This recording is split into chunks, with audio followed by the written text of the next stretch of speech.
because I'm blocking this side, there's nothing blocking to the front, and I see that, and they bring the arm over. It's gonna stop temporarily, but all I wanna see you do, just like we did with the mount, he's gonna push his hip into me a little bit. Just a big push. Now his hip goes out.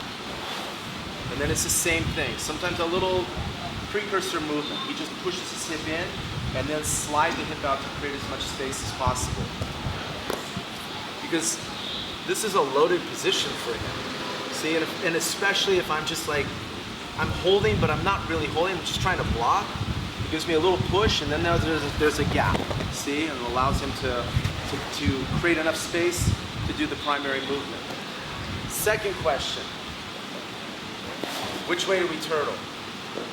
I'll be honest with you, I don't really, personally, I usually re-guard.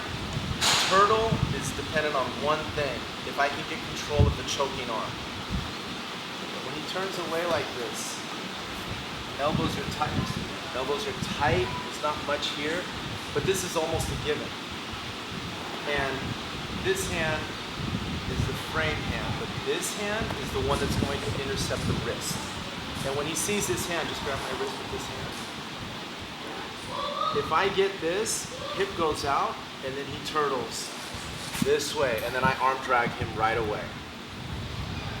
And take his back.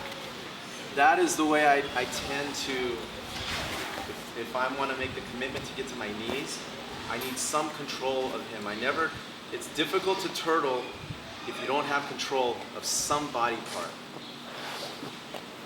And when he turns sideways, this position opens up always this, see? And as long as I'm not underhooking, as soon as he moves his hip out, that's what I do, and I don't give him a chance to even recover. I arm drag and transition right to the back.